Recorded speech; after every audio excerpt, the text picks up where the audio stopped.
Hi everyone, it's me from the History Channel, and at the site of Gobekli Tepe in southeastern Turkey, I'm standing inside what may be the world's oldest known temple complex.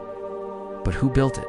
Gobekli Tepe means belly button hill in Turkish, and the archaeological site consists of several circular enclosures, each with its own purpose. The oldest of these date back to around 9600 BC, making them roughly 12,000 years old. That's more than twice the age of Stonehenge and the pyramids of Giza. But the people who built it are unknown.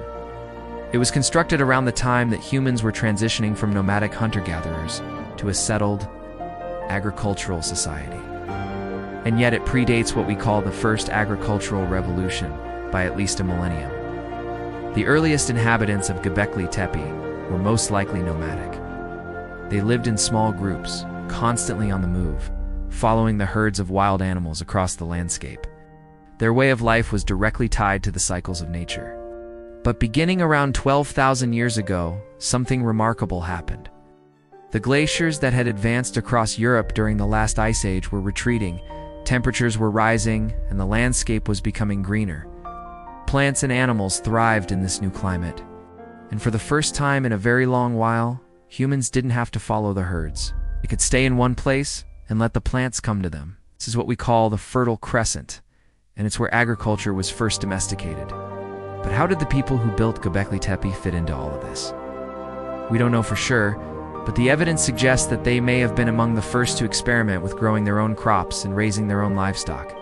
In other words, they may have been the first farmers. The problem is that farming brought with it a whole host of social and economic issues. For example, when you control the means of food production, you become very rich very quickly. And that was certainly true of Gobekli Tepe's builders. They were part of a larger cultural group called the Pre-Pottery Neolithic, and they lived across a wide swath of the Middle East, from what is today northern Iraq down through Syria and Jordan and into Egypt. And everywhere they went, they built monumental structures like Gobekli Tepe. These structures were made from huge limestone pillars, some weighing as much as 50 tons. They were decorated with intricate geometric patterns and reliefs of animals such as lions, bulls, and gazelles. The builders of Gobekli Tepe didn't leave behind any written records, so we can only speculate as to why they created these works of art. Perhaps they were meant to represent the animals that the people hunted, or the plants that they grew. Or maybe they were meant to embody the spirits of those things. Whatever their purpose, these artifacts tell us that the people who built Gobekli Tepe were not just farmers, they were also artists and thinkers. I had the ability to imagine things in abstract terms and to communicate those ideas to others. In other words, they had the ability to be creative. And that's why it's so important to preserve places like Gobekli Tepe. They give us a window into the past, a chance to see what humans were like before we invented writing, before we built cities, before we even domesticated animals. They remind us that we are the descendants of some very special people.